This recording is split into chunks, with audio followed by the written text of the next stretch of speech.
So participants, very good evening to you all. Welcome to the fifth lecture of our lecture series, and thank you very much for joining in. And I hope yesterday's lecture you all have enjoyed, and it has given you some very, very important and critical insights to the topic that was discussed from 1603 to 1660. And we are also, I'm very happy to inform you that we are in for another cerebral treat today. And today we have Dr. Achal Sinha with us from Department of English and Xavier's College, Ranchi. And he'll be speaking on the restoration of 1660 to 1700, a very important phase. And you can see as my colleague my sister has put a very beautiful line: early stirrings of the modern. So this is the time which somehow gave that stirring for the modernization or modernism in some form. So without wasting much time, it is an absolute honor and pleasure to have Dr. Achal Sinha. I will request the lady behind the series, the brain behind this series, my colleague, Dr. Basudhara Roy, to please formally welcome our resource person today, Dr. Achal Sinha. Thank you, Sakada. And yes, minorities get a lot of attention these days.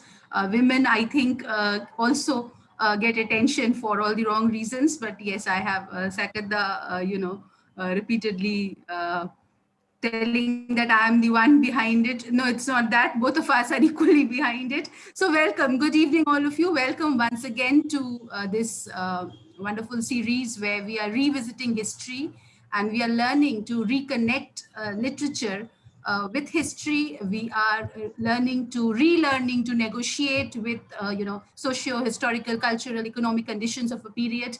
And today we are very, very happy, more than happy to have with us Dr. Achal Sinha, who is from our very own state, from Jharkhand, from the Department of English, St. Xavier's College.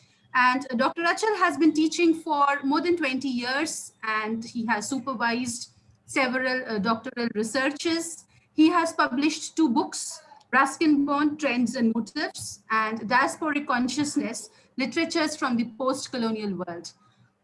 In fact, this particular title that you see, which appears today for the lecture, These Stirrings of the Modern, was something that came to me long ago, and something which was also confirmed by Dr. Achal Sinha when I spoke to him to give us a talk. And he said, and he specifically chose the Restoration era himself, saying that he would like to talk on it because this was the time when modernity begins, the pre-Enlightenment period, when we move towards what we know as modernity in the early 20th century. So I would request you all to pay special attention to what Dr. Achal has to say today.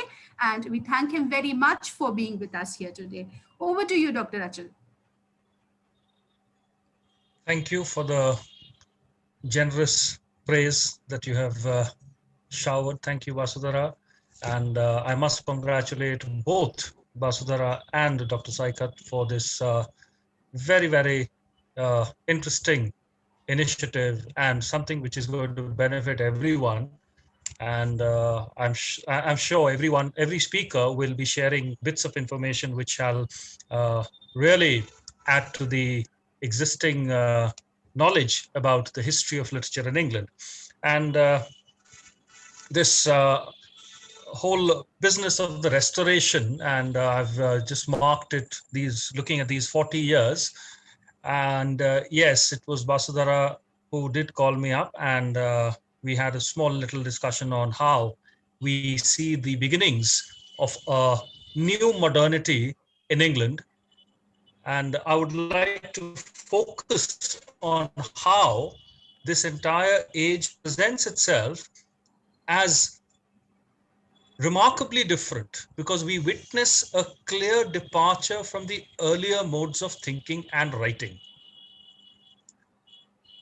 In our history books, we usually, no matter which book we pick up, in most of them, we get very factual information about this period. And 1660 happens to be one of those dates. I believe I've always, whenever I interact with my students, the two dates which have made a tremendous difference, and they really are, they really mark an epoch in the history of England, are one, 1660, the other one, of course, 1798, which comes obviously much, much later. But I'm looking at 1660. And why is it called the Restoration? The Restoration has a, just one second, my slide is not moving. Yes, sorry. The Restoration has an inevitable relationship with the past and the future. The past, obviously, because we see a lot of political developments before 1660, which led to what happened in 1660, the restoration of the monarchy in England. Now, when we look at those earlier years, and I'm quite sure in yesterday's lecture, you must have been informed about the period of religious controversies and civil wars, which were, really raging in England, and how it led to that conflict between the royalists and the roundheads, and ultimately the Puritans emerging victorious. And these were times of turbulence. A turbulence seen both at the political level, at the intellectual level, and definitely at the literary level. And the most a notable poet of these times was Milton. And Milton's poetic output seems to connect with a certain essence of the age. The years before 1660 were marked by a continuous struggle. And when we look at Milton's poetry, I'm just briefly mentioning it. I'm pretty sure you've gone through the whole of it yesterday. It echoes an idea throughout his poems. We find this idea echoing everywhere, that life is a constant struggle, and it connects with the Puritan struggle. It's quite related over there. And when we look at his works, we look at the whole issue of the survival of the good and the virtuous. We are looking at the struggle of Adam and Eve in Paradise Lost and Christ. We are looking at the struggle of Christ against Satan. We are looking at Satan's struggle, that continuous conflict. That seems to be the essence of the age. And what we are also looking at, certain very, very important political developments. We are looking at the defeat of Charles I and the escape of Charles II and the Cavaliers to France. We are also looking at a period of time when theatrical activity came to a close in the year 1642. And it is obviously a gap when it comes to the literary activities. When we come to 1660, we are looking at a new temper which got formalized through the Royal Society, which was formed by a royal charter in 1662. These years, immediately after the Restoration, show the rise of the scientific temperament and rationalism in England. Now, this was a clear departure from the immediate past, particularly the past. If we are looking at a more glorious past, we obviously look at the Elizabethan age, when there existed this very romantic imagination, which worked in a way to create certain myths. The scientific temperament and rationality was instrumental in destroying that process of myth making, which was, creating a completely different kind of literature. A literature, of course, glorious in its own, in itself, because nobody can dispute the achievements of the Elizabethan age, Shakespeare, and before that, Christopher Marlowe, or for that matter, when we're looking at Bacon. So all these writers were there. But somehow, when we look at 1660, it marks a clear departure from the past, and we see the rise of a new temperament.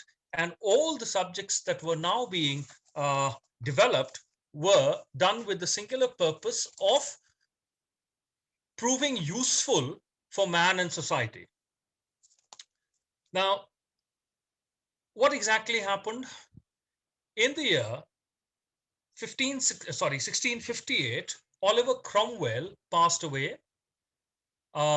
He had, of course, successfully established and run the Commonwealth as the Lord Protector, but after his death, he did not really have a suitable political successor.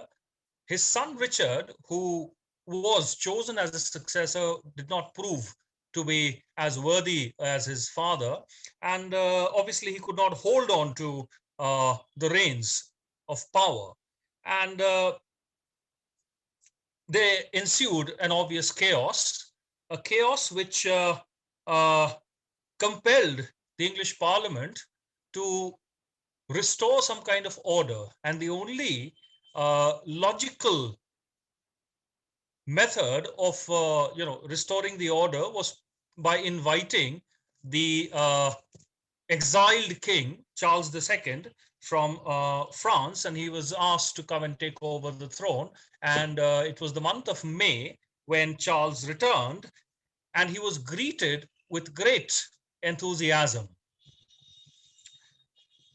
This was the immediate political development, and there was a great deal of joyous adulation.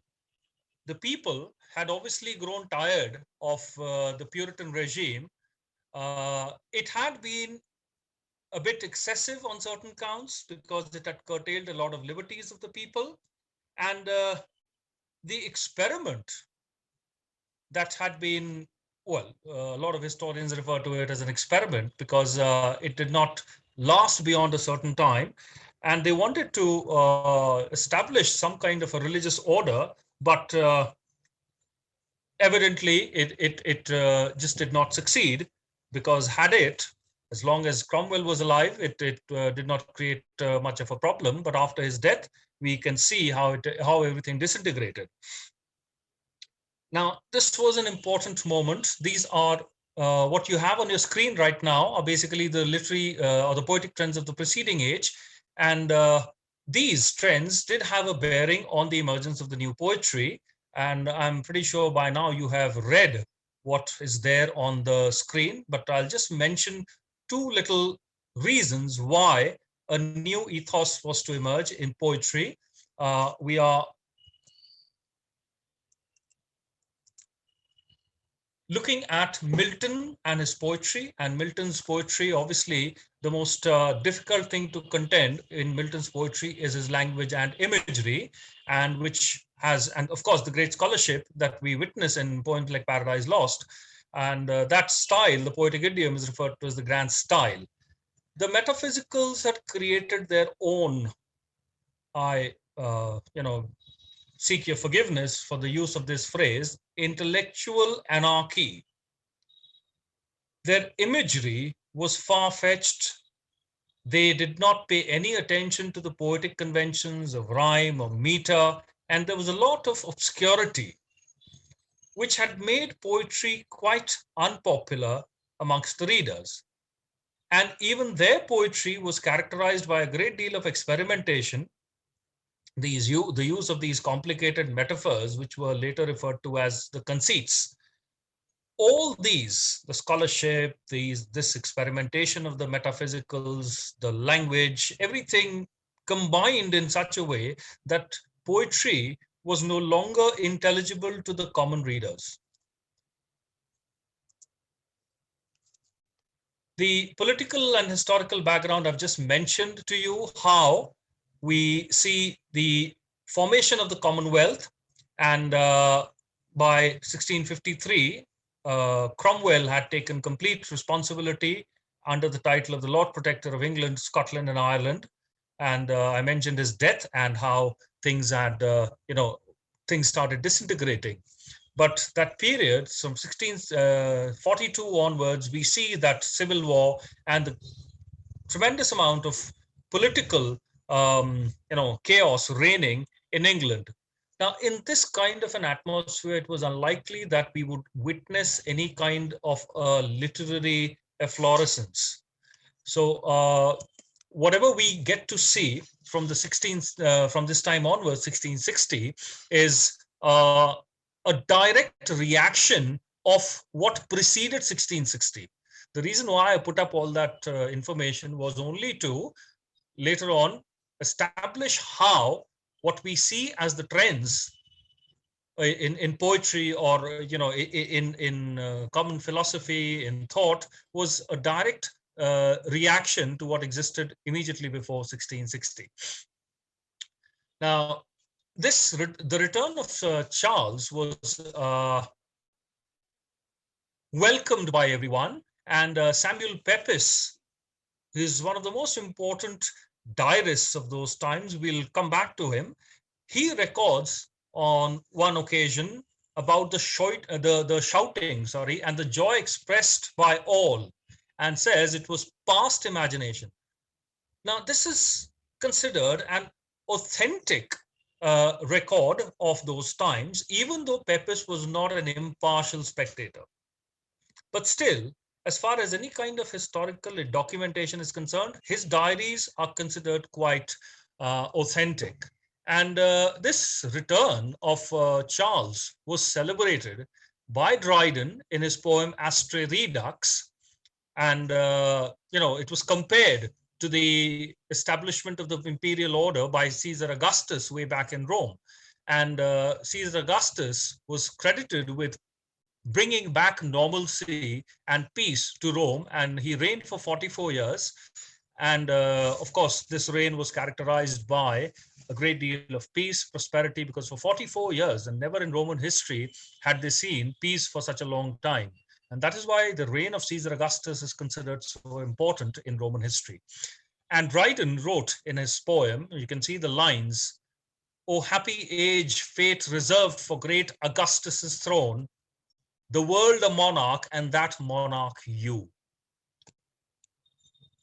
We are not here going to look at how much of sycophancy lies in these lines, but we are only going to look at these lines in the context of how this entire age was emerging to be vastly different from the previous one, with the restoration of the monarchy, the control getting back in the hands of the king. The reasons were obvious. People were very disenchanted with Puritanism. Not the whole of England, by the way. There was still a sizable presence of Puritanism in England, because there was a core group, particularly the emerging, right now, they were still emerging, the business classes. But Charles's return symbolizes the victory of royal absolutism over the ecclesiastical traditions, because there did come a point of time in British history when the bishops had gained enormous powers, and they dictated every possible term of social political living. The years immediately after 1660 are also significant because we see the beginnings of modern politics in England. And the politics which emerged in these times also had a bearing on the literature and the language of these times, particularly the literature, because a lot of poems were topical in nature. They related to contemporary events, as we'll see later on. And we'll see how language became more modern a few slides later. And what we witnessed was the birth of a new England. And like I said, it is a decisive turn away from the past. The Restoration obviously had its bearing on society and literature. gradually the residual divine laws which had categorized life in England were discarded, and we see, I just mentioned it, the emergence of a new middle class, a class comprised of the merchant banking classes, a class which later on became very powerful because it controlled much of the wealth, and a class which was also responsible for the rise of the genre of the novel. The restoration of Charles also brought with it the restoration of theatrical activity, which had been suspended since 1642. And this moment has been, this event has been praised very highly by a lot of historians, and you can see what is there in that little color. The restoration coincides with one of the most notable changes of the inner being of the English soul. This is how Kazamia describes it. And that is why we look at how from here on things were to move, not in continuity, but as a marked departure from the past. Almost every aspect of life in England underwent a change. Society changed because with the return of Charles, we see the return of the courtiers. Now, these weren't ordinary courtiers. These were men of learning. These were the patrons of the arts. And they brought with them from France a number of influences which were quite new at that time for the English people. Now, it is a bit surprising. One may ask, why did England move in that direction? Why did they have to change? Why did they not once again pick up the threads of the Elizabethan literary output, which was exemplary in every way? Yes, we cannot deny the fact, because when we look at the works of Shakespeare, the contribution of Francis Bacon, we look at even that new kind of poetry by Donne. Not all of it is complicated.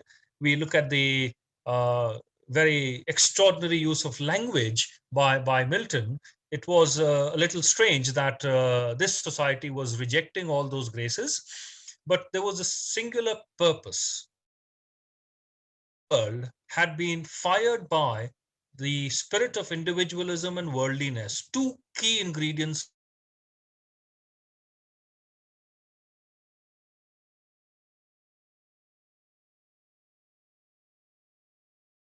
the social and literary significance, and how things were moving in a new direction. Now, what did it all mean? We are looking at transformations in almost every walk of life. A new aesthetics emerged. The return from France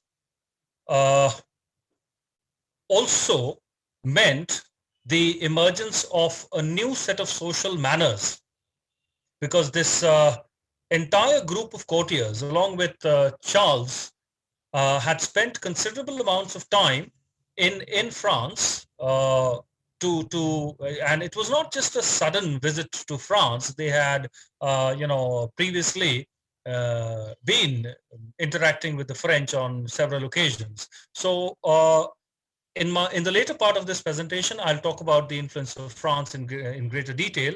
But for the time being, I'll just talk about how the literary works of the age reflect the workings of the mind. And here you can just see I've worked out a very small example of how the Elizabethan literary output was essentially a reflection of the age. And this was now being replaced by a new rationality and a new urbanity, because when we're looking at Elizabethan England, we're not looking at a very urban England. But post 1660, we see the rise of England as a new city. Well, I've just mentioned before I got disconnected how we in the works of Shakespeare and Bacon and Milton and the others, we see how the Elizabethan mind was at work. Of course, it was a magnificent era, and it seems a little odd to abandon it in favor of something new. But that magnificence did not last long enough and did not inspire the new generation of writers. The restoration, and this is why basically the Elizabethan age was characterized by an individualism and worldliness, but the restoration was stemmed from the instinctive desire for a control in life, for orderliness, for balance in intellectual, political, social, and literary matters. This was the key feature which led to the emergence of rationality as the guiding principle during the restoration. And there was a preference for clarity of thought. Remember the lawlessness of the metaphysicals. I don't want to sound very disparaging, but the bulk of their poetry is unintelligible. And the orderly arrangement of ideas. This clarity, this preference for the clarity of thought and orderly arrangement of ideas marks the beginnings of modernism in England, because we are looking at a decorum, a discipline. Earlier, it was about the adventurous spirit. It was about the fanciful. It was about exploration. We can look at Shakespeare's plays. We can see how the sentiment moves. You know, even if you're looking at The Tempest and how this whole spirit of adventure pervades the work. It was part of the imagination, the temperament of the age. And we see that yearning for correctness getting stronger and stronger. And this coincided with the discoveries of the sciences. Not that they had not been discovered, but more people were now attracted to the scientific discoveries, and they were reading more about the sciences that were emerging, which is why there was this need to establish the Royal Society.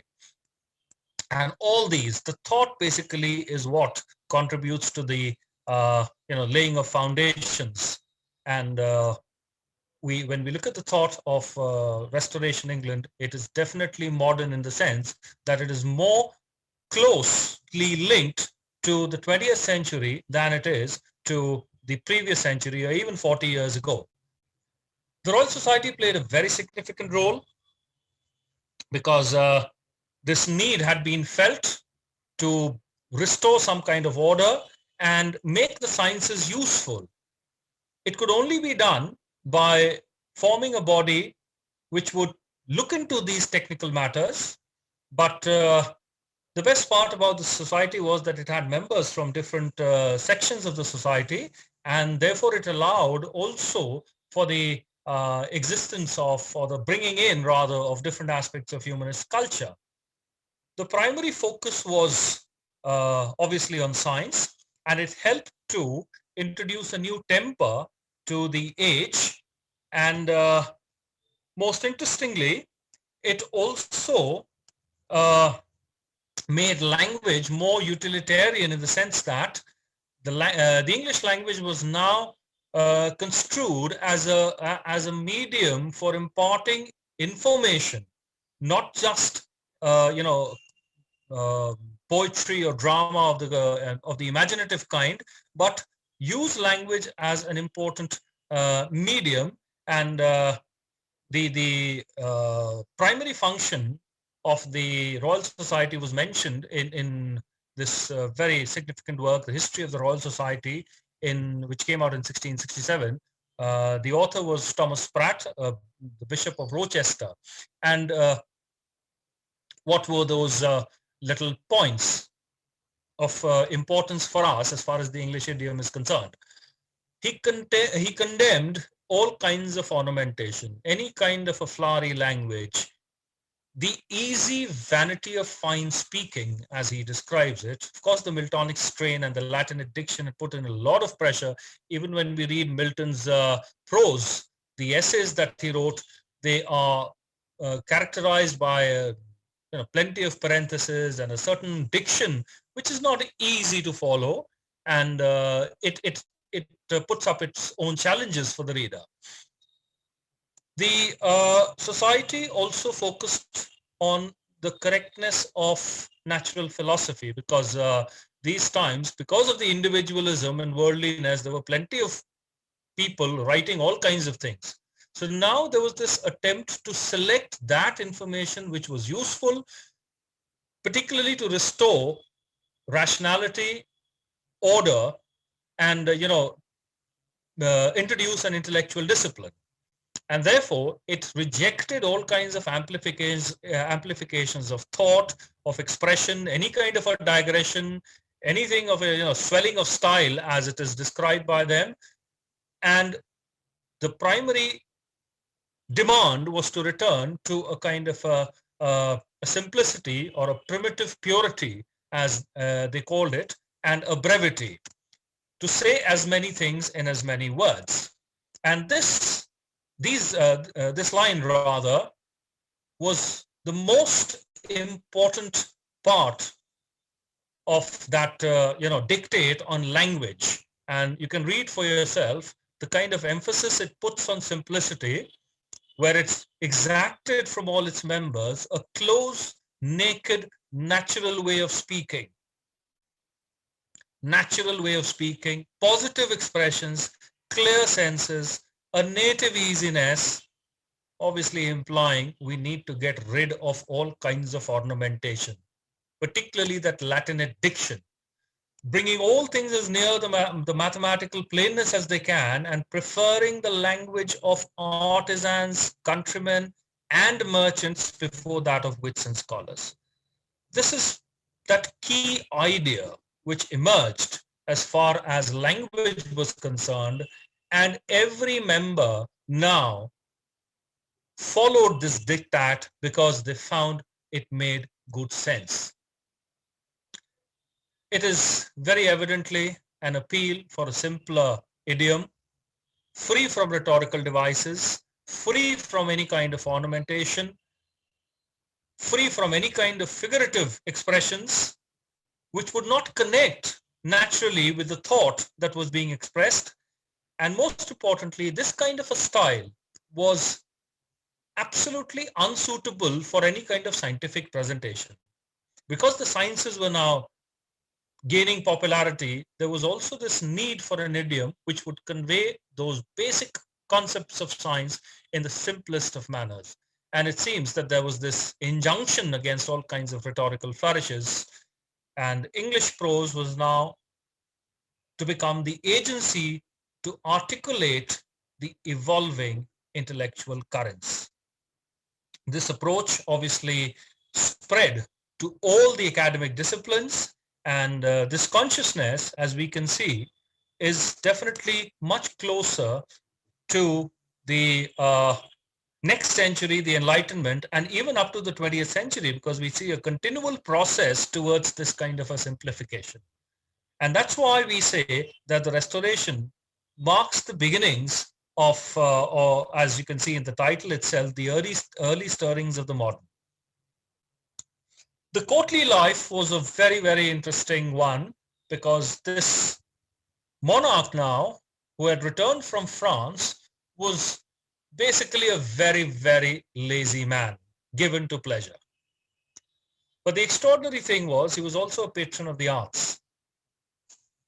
And not only he, his courtiers were also patrons of the arts, and during the years of exile in France, they had developed their literary tastes, because France in those years was doing exceedingly well in all its arts forms, particularly the dramatic output. This return brought with it also a disdain for everything Puritan. The Puritan was despised because that kind of a very, very limited worldview was no longer acceptable to the new king and the courtiers, who were now looking to celebrate their freedom in social life, in political life, in just about every aspect of life in England. It was a celebratory mood, but it also, this restoration also brought about with it a change, and a rather disastrous one, in social and moral values. And the courtly atmosphere was primarily a libertine one. There was scant regard for existing norms of morality. And Samuel Pepys, who was there, I mean, they call him the unofficial historian of those times, made a number of these, rather recorded a lot of these details in his diary, which were written in cipher, and they were only decoded much, much later in the next century. And he describes how the king, who was more given to this kind of a, pleasure, would get into corners with one Mrs. Stuart and express his affection for her in full public view. History records Charles as one of the most licentious kings, and he had many, many mistresses. And like I said, he did not care at all for existing standards of morality. Now, if the king was like that, in that kind of a courtly atmosphere, it was very evident that the other courtiers would follow. And this led to the emergence of a fashionable London high society. Now the entire center of activity was London. The rest of the country hardly mattered. Whether it was the courtly atmosphere, the literary output, the intellectual order, balanced thought, the new rationality, the scientific development, everything was now happening in London, and the rest of the country was almost cut off from these developments. So men of learning would gather in, and of course they received their patronage. They would come together in certain literary circles. The coffee houses that started emerging, and this entire atmosphere of the Restoration created a sense of refinement, where art could flourish despite this kind of a rather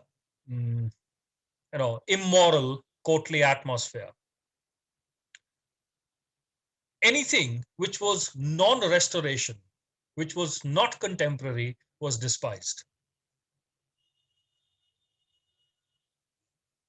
Many influences worked. When we are looking at the Restoration, we are looking primarily at the French influence, but we're also looking at how this French influence was itself reformed by the French interest in the classics.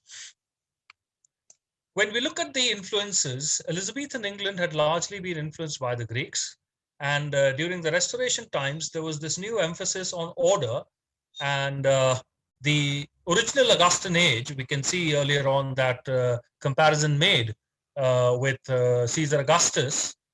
The writers of this age, flush with their knowledge from France, and the French themselves had shown remarkable progress in enriching their literature from the Latin writers.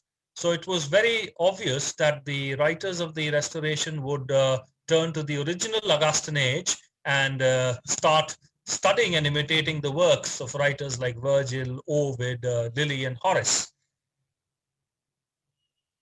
These men of letters set out to formulate the codes of political philosophy, of morality, of literature, of thought, of just about every aspect of life which governs a society. And interestingly, for the first time, we see an attempt to study human understanding. We'll be coming to these things in a little more detail after a while. So I'm skipping and going straight to the influence of France. when we look at English, the English Restoration, we are looking primarily at two influences. The most strong one was from France, and Spain did have a little bit of a influence. The interactions were old, as early as the 1640s, and an affinity had developed. The exile only helped the courtiers to learn the manners from France. And after the reinstating of the Stuart monarchy, there was this new fondness for everything French, particularly its intellectualism, its manners and literature. And the French, like I was just mentioning a while back, had made tremendous progress in thought and the arts during these years, which coincided with the exile of Charles II. And the big names in French classicism at that point of time were Jean Racine, Pierre Corneille, and Molière. That's the name by which he's more famous. These were all, Racine and Corneille were tragic dramatists, and Molière wrote comedies, and his real name was Jean-Baptiste Poquelin. That's how we would pronounce it. The French had acquired all their refinement from the Latin writers, and they had formulated the rules of good writing. These rules of good writing served as touchstones for the English writers, and they were guided by the French examples. And French classicism was ultimately to determine English classicism. Most importantly, this work by Nicolas Boileau, L'Art Poétique, was a direct translation of Horace's Ars Poetica, also known as the Epistle to Pesos, in which Horace had primarily echoed the views of Aristotle. What happened in England was an interpretation of Boileau's L'Art Poétique. So while Boileau was bringing out those classical rules, explaining the classical rules, he was at times also modifying them to some extent. And when the English started following this new cult of classicism, their classicism was primarily determined by the French classicism, which is why in England it is referred to as neoclassicism, because it was a modified form of classicism. And with it, we see the emergence of set poetic styles. And I have mentioned some of the characteristics of English neoclassicism. It was felt now that the poets should not just write instinctively, because the instincts were now looked down upon. It led to a kind of a poetic freedom, which could result in some kind of anarchy. And if you remember, the metaphysical intellectual anarchy was what they were revolting against. So they thought that it was not just important to treat the subject better, but also write in a manner which would lend dignity to the works. And so the best thing to do was to write knowingly and follow the Roman models of poetry. And obviously they chose the best. When it came to the epic, it was Homer and Virgil. For the pastoral, it was Virgil and Theocritus, and Pindar and Horace again for the ode. And for the satire, this was an important development. We'll later on see how satire, the best output, poetic output, is basically the satirical output in the Restoration times, and the Juvenalian and Horatian satire, but primarily it's the Horatian satire. There was an emphasis on good sense and reason. Any kind of emotionalism or sentimentalism was rejected as naive and considered as as immature, and considered as lacking in taste. And this allowed for poetry to become more and more intellectual. And obviously, when there's a movement towards intellectualism, the expressions must be dignified, and wit starts growing. a greater directness was sought, and we can, recall the words of the Royal Society, positive expressions. So that directness is there, and obviously this cannot be the same as when we, look at speech and the different forms of speech. Colloquial speech, it cannot be colloquial. It's poetry, so it has to be, a thought which is well expressed, and they did not encourage any kind of romantic imagination. So the vocabulary, the idiom that they were developing was a middle one. And when we look at the lines of Dryden in his poems, particularly his satires, I've got a few examples later on. You'll see how this directness and elegance is introduced. Didacticism was obviously borrowed directly from the Romans, and we normally attribute this instructional function of poetry to Horace in his Ars Poetica, where he said that the function of the poet is to delight by instructing. It was first mentioned by Ovid as docere delectendo, to teach by delighting. And Horace being the most notable critic for the neoclassicals, and his Ars Poetica being the model for good writing, Horace was to become the literary master of the neoclassical writers. And every kind of poetry was now valued for the virtue it extolled or for the lesson that it imparted. And like I said, London was to become the nerve center of life in England, and no longer were the poets interested in what was happening in the remote locations, the scenic sublime. When you look at Shakespeare's imagination, the very interesting locations that he was able to create, almost exotic, unknown on several occasions, quite remote. The Tempest itself is an example of that remoteness, and of course, very, very romantic. But that did not find any favor, with London emerging as the center for all social, cultural, political, and intellectual activity. The focus was now on London, and because it was also the center of power, we see the emergence of a new kind of politics in the form of political factions. The Whigs and the Tories, the Whigs being more Republican in their ideals, and the Tories being more conservative, favoring the monarchy. The new thing which happened was the emergence of coffee houses where men would frequent, and these coffee houses led to the emergence of newer currents of thought. And finally, they were to result in the next century in the emergence of the periodical essays. The most important literary development during the Restoration times, especially in the context of poetry, was the rise of the heroic couplet.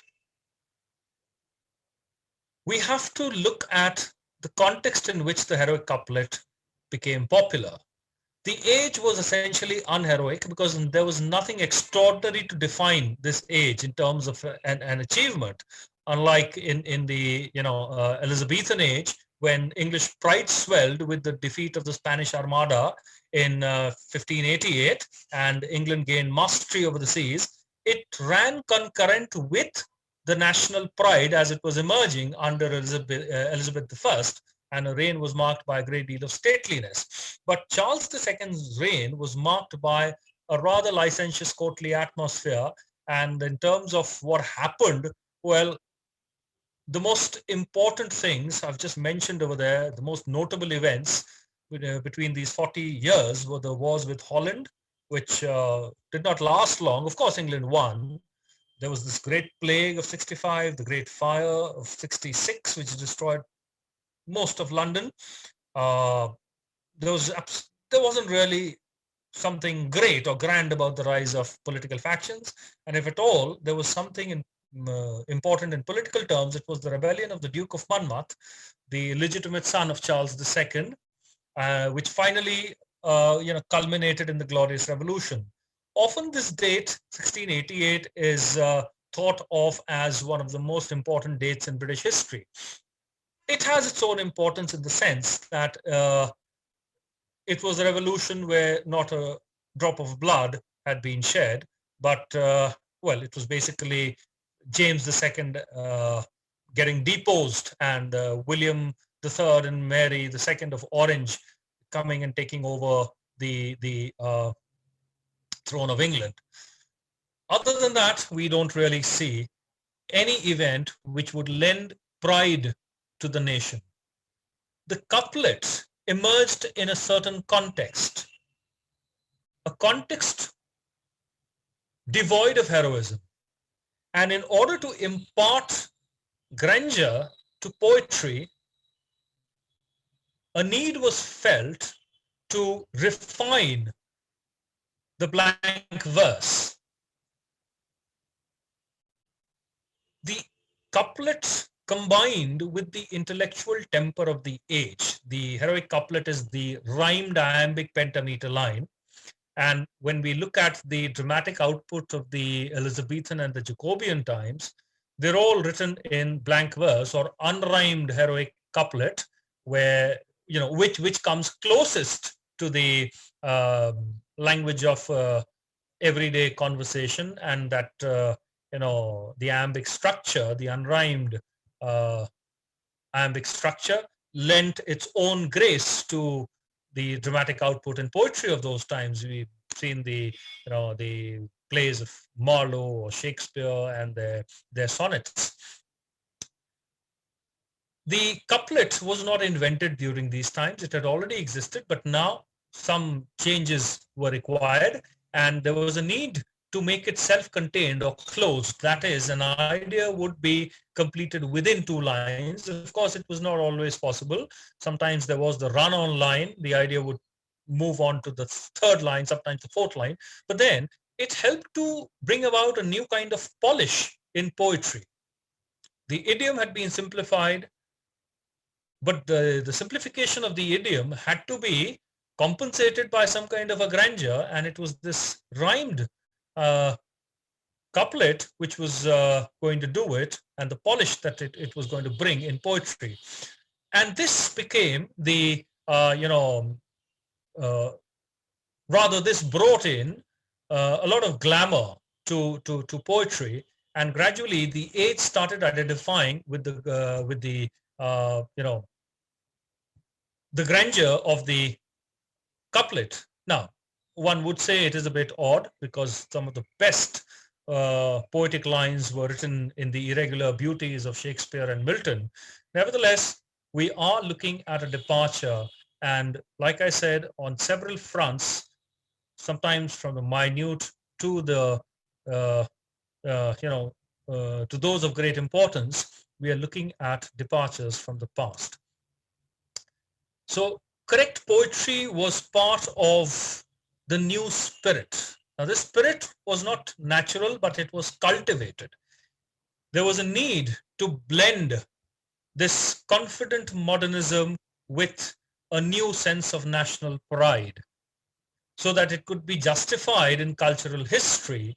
And Pope wrote in very glorious lines about what was happening in those times in this poem, Imitations of Horace. And you can see these lines themselves lend that kind of grandeur and grace. Britain to soft refinements, less a foe, wit grew polite and numbers learned to flow. Waller was smooth, but Dryden taught to join the varying verse, the full resounding line, the long majestic march and energy divine. Itself gracious.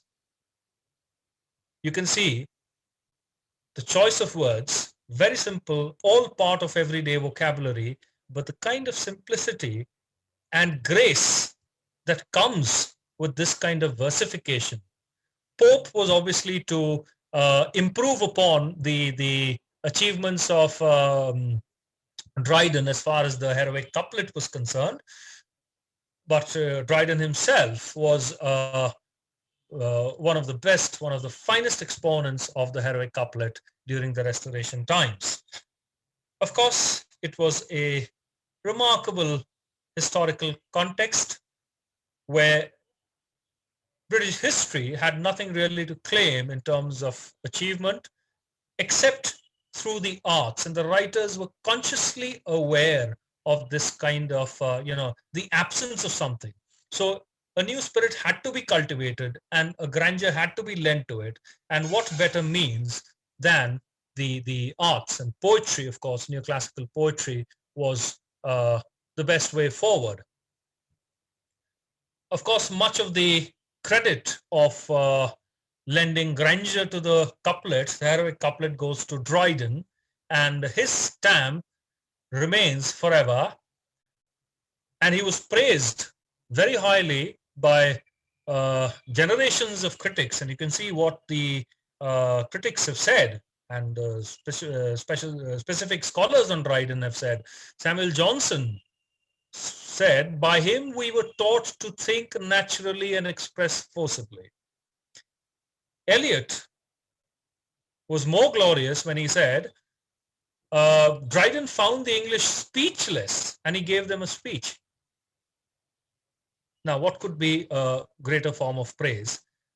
And Professor Mark Van Doren, is well, is no more, but was a well-known Dryden scholar, and he states that Dryden was not an inventor of the couplet, but he elaborated it and made it a fitting instrument for his purposes.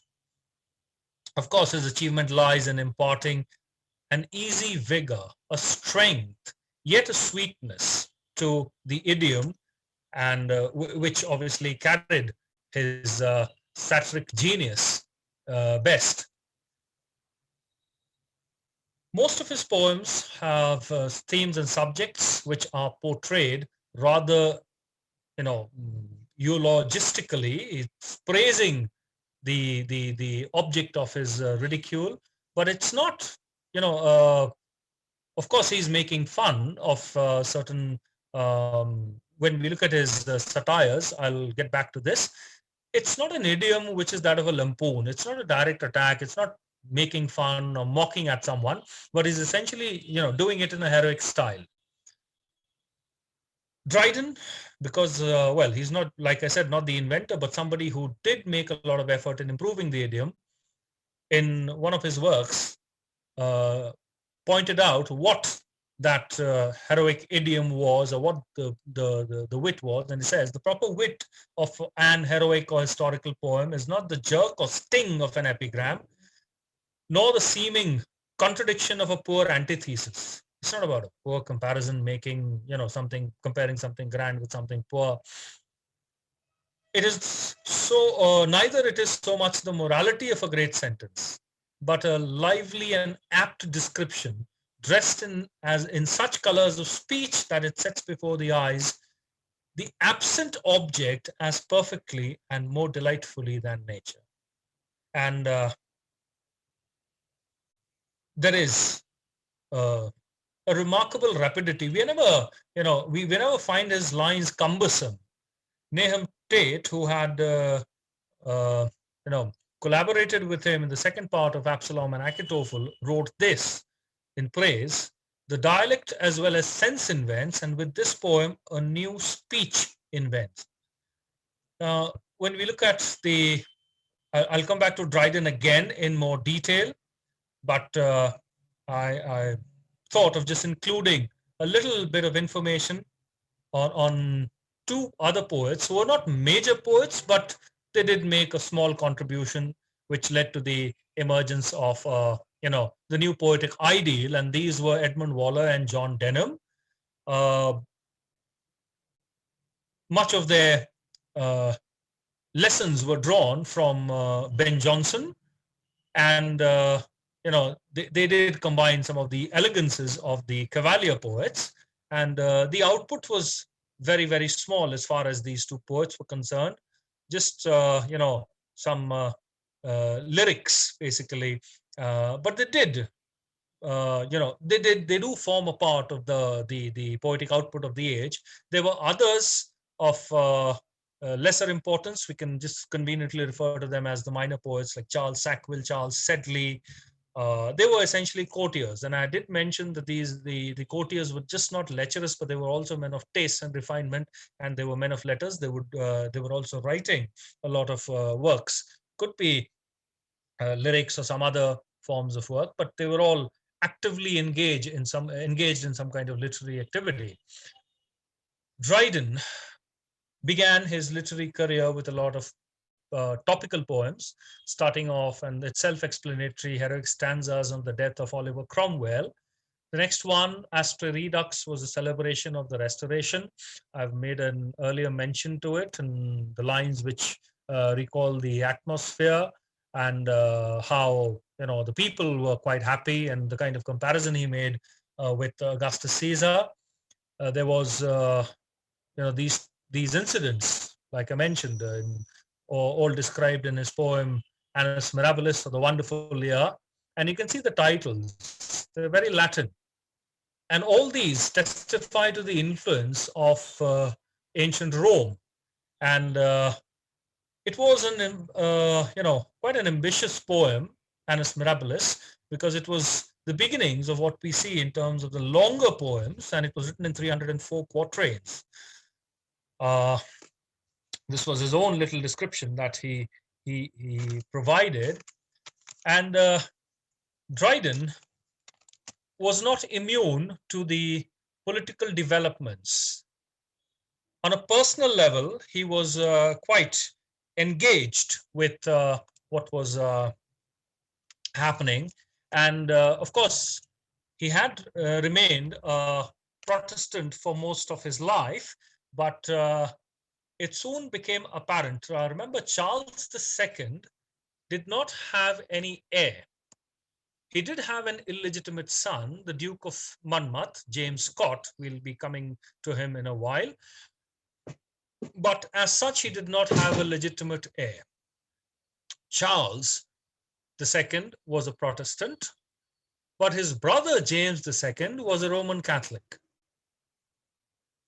Now, in absence of a legitimate heir, it was imminent that James II would become the next king of England, which he did become.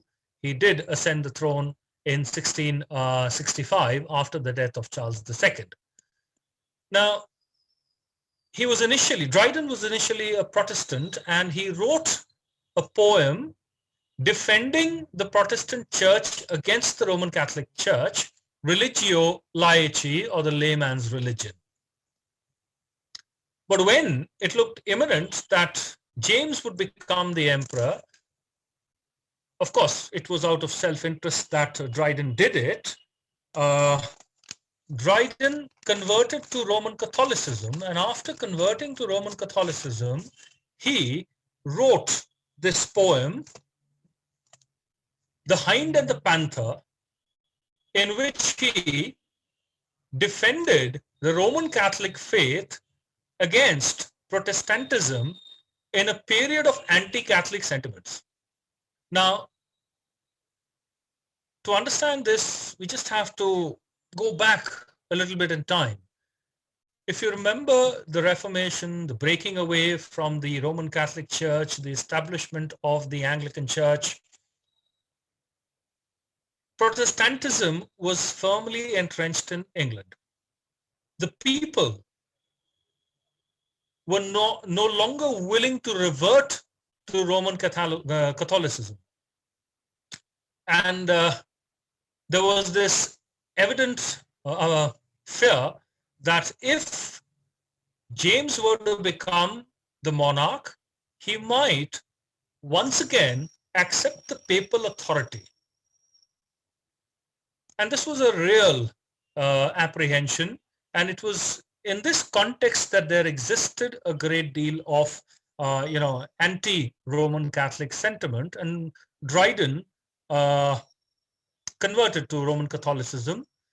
But well, things moved differently. This poem came out in 1687 after his conversion, and 1685 Charles II had died.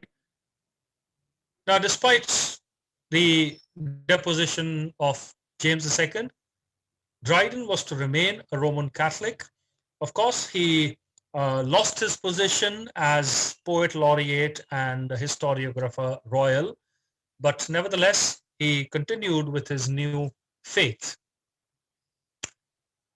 He wrote some shorter lyrics, odes, and translations. These are the ones, and they're equally beautiful for their versification. All these bits of information are, available in all the history books. And these two, The Pious Memory of Mrs. Anne Killigrew and A Song for St. Cecilia's Day, are some of his best lyric poems. So is Alexander's Feast.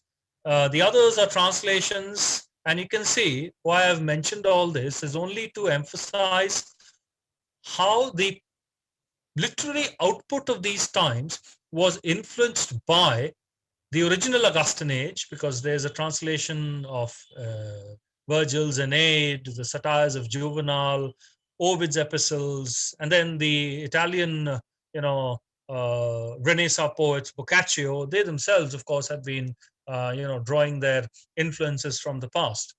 So when we look at the output of Dryden, there's a sizable bulk, and of course his greatest achievement lies in his satires. These by far are his best poetic outputs, and all these are connected with some of the contemporary developments. These relate to the public affairs, and these three, Absalom and Achitophel, the Medal, and Macflecknoe, are his best poems. For some critics, these obviously are his best poetic output. Absalom and Achitophel was his first debate on public affairs, and this was related to that rebellion of the Duke of Monmouth. It was essentially a plot hatched by the Whigs, who wanted to establish the claim of the Duke of Monmouth, the illegitimate son of Charles II. They wanted to establish his claim as the legal heir to the throne, because James II was a Roman Catholic. Now, this little personal history of James went against him. I should say James Scott, basically. Charles, he was the son of Lucy Walter, probably the first mistress of Charles II. He was a young man, of course ambitious, given the dukedom, by all means accomplished, a great scholar, a great soldier, had won many battles for his king. But somehow his illegitimate birth went against his claim to the throne. And England had never seen this kind of a situation, because as far as the constitutional position was concerned, only a legal heir could ascend the throne. And the Whig plot was basically an attempt to change the constitutional position. Dryden took this personal battle and made it grander in the context of the biblical tale of Absalom's revolt against his father. But it was not just a personal attack against his Whig enemies. Remember, Dryden, was a Tory. He favored the monarchy, and obviously in this, in the political factionalism that emerged, he had his enemies on the other side. What he wanted to do was to hold the legitimacy of a settled government and the constitutional position. Yes, the plotters were to be attacked, but every satire of his was meant to bring out a larger position. And he took the biblical analogy and lent grandeur to the whole rebellion. And you can see those little details that I've put up over there on the slide. Absalom rebelled against his father, and the characters that he presents are all in biblical terms. I need to mention something over here. One may ask, why didn't he write a poem in which he used these names directly? He was not allowed to by law. It happened during the times of Milton, when a certain act known as the Licensing Act was passed. This happened after Milton had published his 2 pamphlets on divorce. The act stipulated that anybody who wished to publish a work must present his work to the official censor, and after getting permission, then only can the work be published. This was done to prevent the publication of any kind of scurrilous writing against the 2 most important institutions of England, the monarchy and the church. So it was not possible to refer to people in direct terms, especially here when it involved the king and other members of the nobility. The chief architect of the plot was Lord Shaftesbury, a Whig politician, and he was the one who advised Monmouth to rebel against his father, and Shaftesbury is presented as Achitophel. The others who were part of the plot were the Duke of Buckingham, who's presented as Zimri, the man who did evil in the eyes of the Lord and made the whole of Israel sin. The entire poem begins and develops in biblical terms, but the focus is definitely contemporary.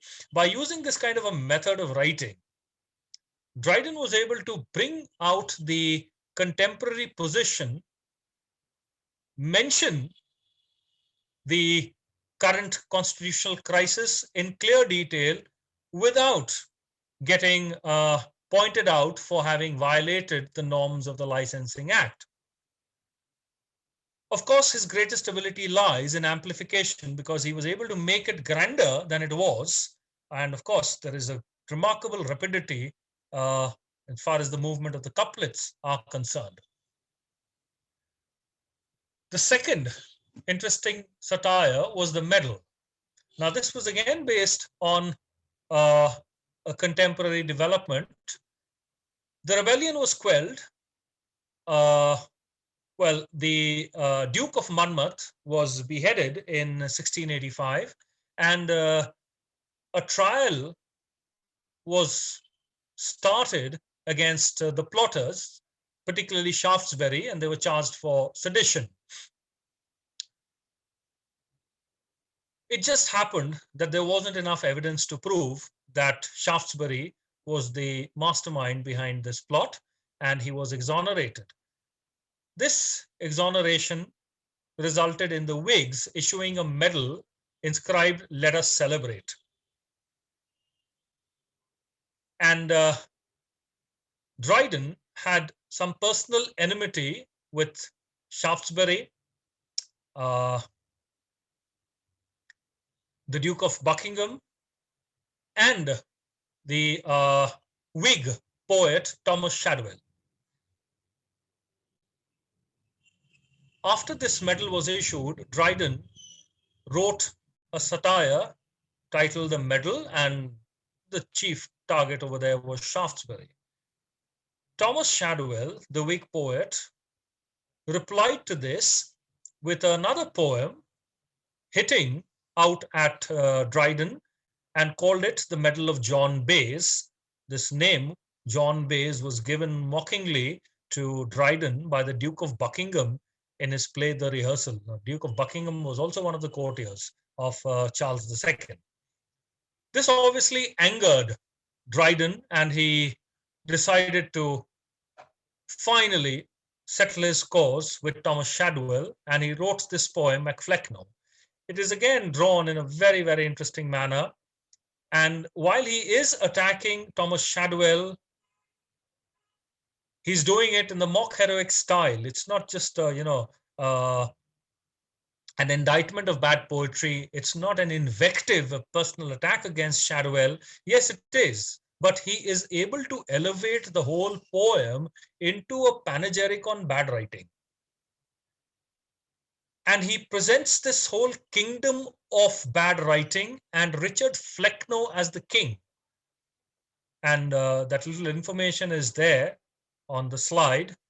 An Irish poet, rather, he had pretensions of being a poet, but his name soon became synonymous with bad writing. And now the poem presents Flecknoe settling his succession, and he's the one who, Mac Flecknoe in the Scottish and rather the Gaelic dialects, Mac means son of. So Thomas Shadwell is presented as the worthy heir of Flecknoe, Richard Flecknoe, and that's why he's named Mac Flecknoe, the son of Flecknoe. And he is the most suitable son to succeed the kingdom of nonsense and dullness. And it is Flecknoe himself announcing the suitability of Shadwell. And we'll see in these lines that you have, and it's, presented, this announcement is presented so grandly.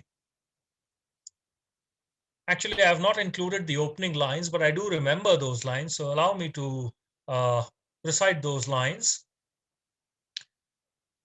All human things are subject to decay, and when fate summons, monarchs must obey.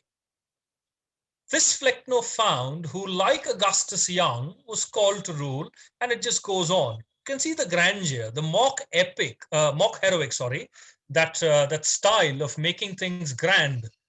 And the opening two lines immediately strike that note of grandeur. All human things are subject to decay, and when fate summons, monarchs must obey. So Flecknoe is the monarch, and he realizes he's grown old and he must settle the matter of succession.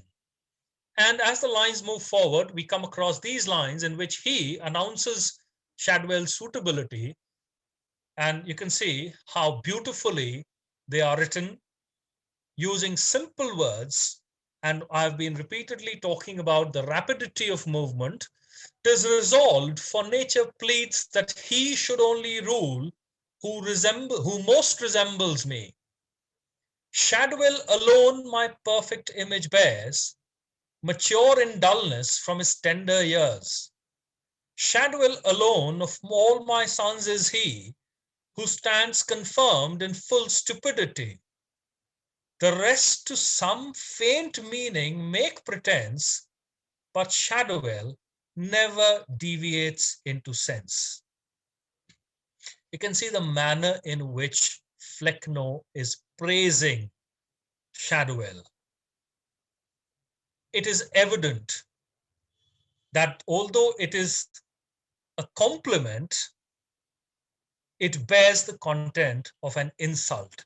And the entire poem rings loudly with these kinds of lines and expressions which hit hard at Shadwell. But like I said, it is not slander, it is not an invective. Yes, he is angry, but the poem was intended to be a praise of bad writing and written in the satirical sense, in the true satirical sense, that is the amendment of vices through correction. The other satirist of this age was Samuel Butler, and he wrote an unfinished work, Hudibras.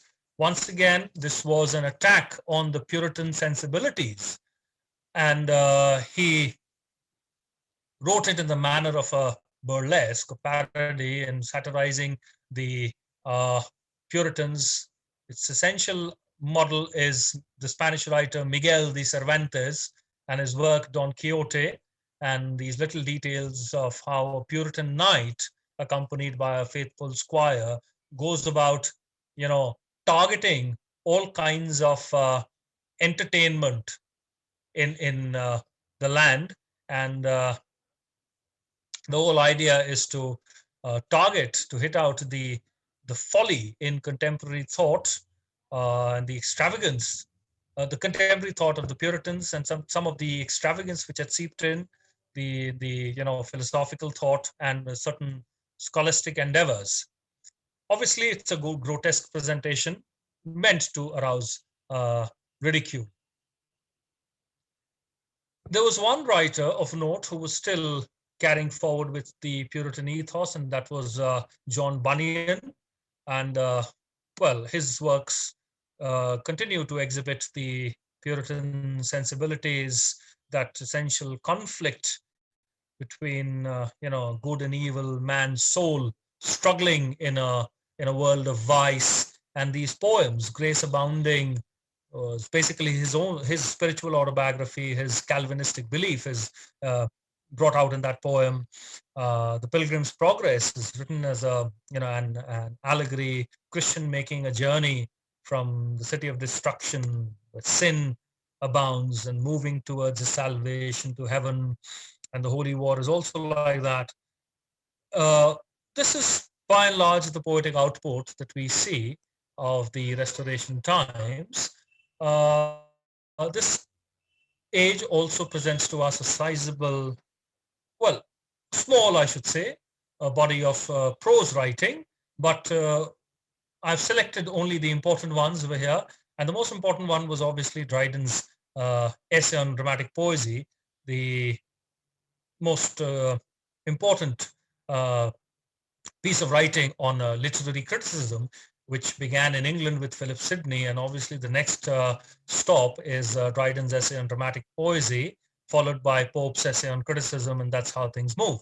So I'll just look at it very, very briefly. It was in the form of a dialogue between four interlocutors, Eugenius, Lycidius, Cretes, and Neander, Dryden himself figuring as Leander, and each of them discussing the merits of the moderns, the French writers, the classical writers, and the English writers. This was part of the ancients versus moderns debate, because there was a need to settle this argument as to who had written the best kind of works. But it does once again evolve into a larger critical treatise and looks at matters of structure, characterization, diction, literary taste. And as far as this prose work is concerned, again, Dryden's prose, we've seen so much of praise heaped on him. And there was another one, which I just included over here, which David Daishes mentions in his book, Critical History of Literature. His prose combines the elegance of good conversation with the regulated flow of art. So if you remember, that directness, that native easiness, all exist, but yes, they never compromise on the elegance.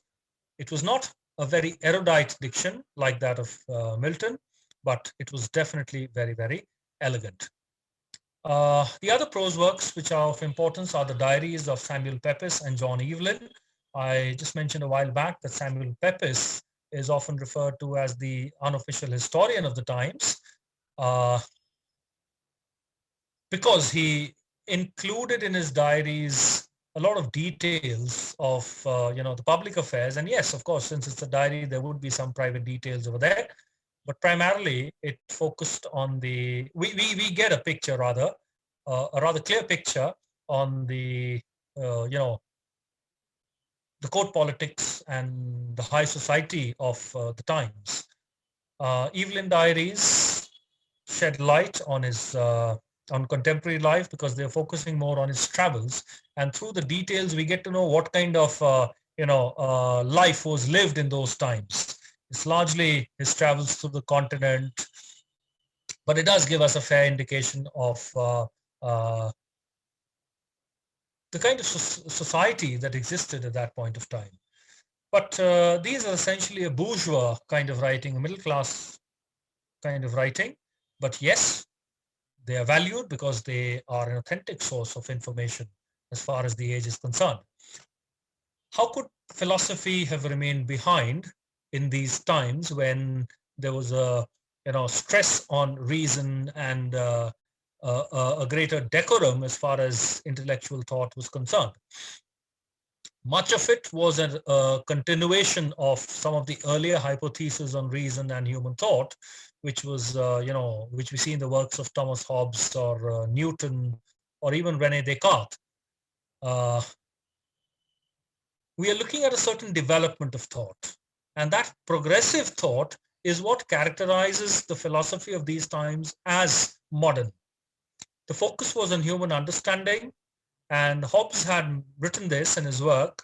Our sensations and ideas are bound with physical causes and indeed, are one of nature with theirs, corresponding to the action of the exterior world upon us. It's very evident the exterior world is having an influence upon us, and we are responding to our surroundings. And all that helps to create an entire law of morality, of course, the social order. And this was the kind of intellectualism which we witnessed during the Restoration times. It was a completely different ethos, different from what we have been witnessing in the earlier times. And the notable points over here were obviously empiricism. Now, empiricism was first witnessed in the, am I taking up too much time? Please allow me to continue. I'll move a little fast. Empiricism was first seen in the works of Francis Bacon, but it was now moving more quickly towards a new kind of understanding of the world based on a scientific rationality. The foundations of the Enlightenment were laid in this age, and obviously the most notable writers that we are looking at least the thought, although Descartes was not living then, but we can see these writers from Europe, from France, Rene Descartes, the Spanish writer Spinoza, the Leibniz, the German writer, Pascal again, French, and John Locke wrote this very important work, Essay on Human Understanding, and this work displays the philosophical empiricism of those times. The last part of my lecture today is on drama in England, and some of the best dramatic output. Of course, there are two kinds of drama which we see emerging. We see tragedy as well as comedy. So I'll initially focus on tragedy and then move on to comedy, because Restoration comedy requires a little bit of explanation in terms of its concept and the way it has been treated conventionally in most of the history books. The resumption of drama in England began, of course, with the return of the king, but two gentlemen, William Davenant and Thomas Killigrew, are credited with the resumption. It all started with Davenant's siege of Rhodes, which the date is disputed over here. I've come across two dates, 1658 and another one was 56. So, well, this is subject to verification, but still, the important point is that it began, this opera was performed before the Restoration under license, under special permission. With Charles's return, Charles decided to keep things in his control, and he decided to give patents to these two gentlemen. Killigrew was one of the courtiers, and of course Davenant. And Killigrew got hold of the older set of actors who were still around, and they were eager to get back to theatrical activity. And he formed a group called the King's Players. And Davenant, of course, the king patronized Killigrew, and Davenant was patronized by James II, and therefore his group was known as the Duke's Players, largely composed of the newer set of actors. And they had their own theatre houses, the Theatre Royal at Drury Lane, and the other one was, well, the Duke's Players performed at Dorset Garden.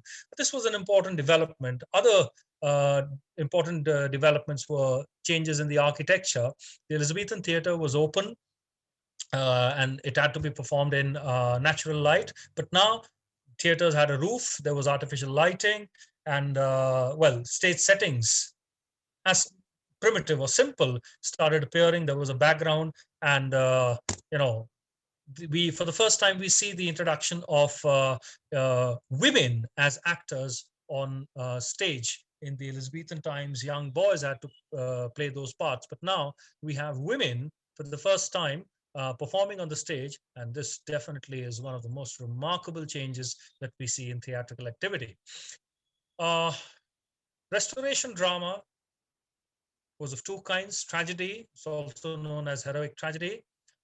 The origins of Restoration tragedy, I would say, was native, because most of the influences are a continuation from the violent plays and the romantic plays of Beaumont and Fletcher, Webster, Marston Ford, the post Shakespearean dramatists. Uh, but obviously, it was a more decadent form of drama. Like I said, drama always flourishes in an atmosphere of national pride, as it happened in the Elizabethan times. But these times do not, present any occasion for national pride. So it was cultivated deliberately. They had to create a certain mood, a certain sensation. And well, this kind of drama was introduced by Davenant. Uh, the contemporary literary trends, of course, some of it was borrowed from France, from the works of Corneille and Racine, but their works were quite different from what we witness in England, because they were dealing with certain heroic themes which related to their country, their culture, their society. But in England, they did not have anything in the contemporary terms. And like I said earlier on, it was all about now, what was happening in Restoration England. Dryden, of course, is the greatest exponent of this form of drama, and he also laid down in very clear terms what the heroic play was all about. Says it ought to be an imitation of an heroic poem. It should be like a heroic poem which deals with a grand theme, but there was hardly any grand theme. Consequently, that love and valor, and sometimes in some books it's written as love and honor, ought to be the subject of it. And this was in his essay on heroic plays. So these plays was essentially, the theme was love and honor, or love and valor. Now, where are you going to get valor from without, in the contemporary times? It was all far back in time. And even the Elizabethan age was more about the romantic imagination. It had its typical, elements. So there was especially these are, I've taken all these from the plays of specifically from plays of Dryden. The central personage was a great heroic figure. Well, the fact of the matter is there was hardly a heroic figure in England, so they had to borrow, and they of course they started borrowing from Shakespeare. We have Dryden's play All for Love. Antony and Cleopatra are the personages over there, but the treatment is completely different.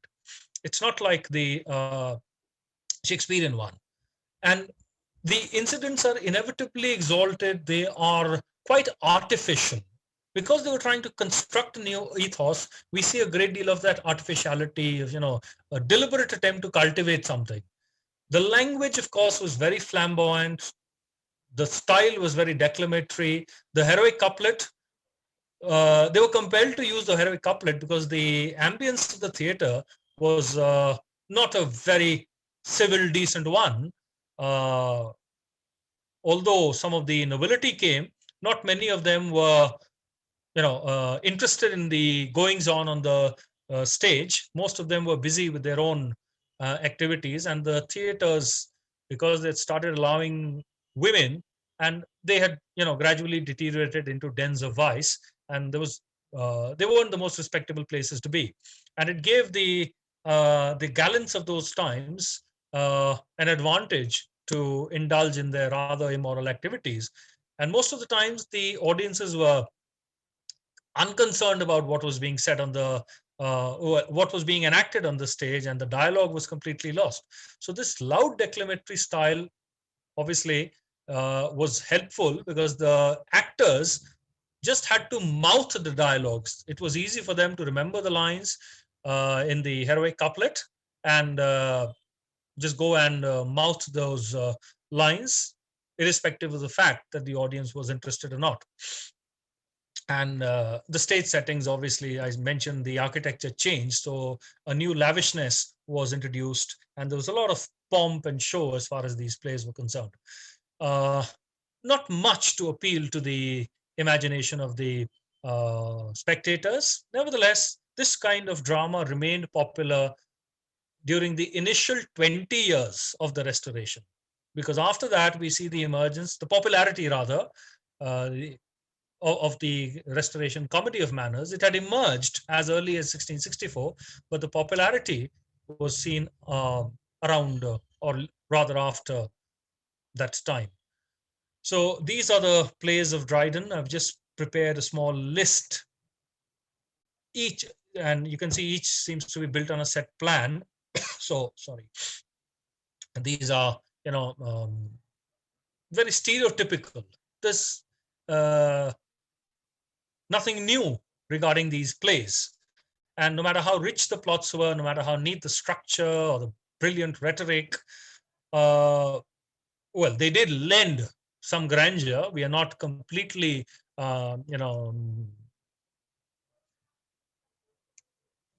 describing these plays as unworthy. No, that's not the idea. Some of these, I did mention earlier on that some of the best lyrics of Dryden are found in his plays. But then we had the stock characters, we had stock situations, and there was no novelty, except for the versification and maybe a plot and a new story and the structure. But other than that, it really didn't lend itself to much of admiration. There were other writers.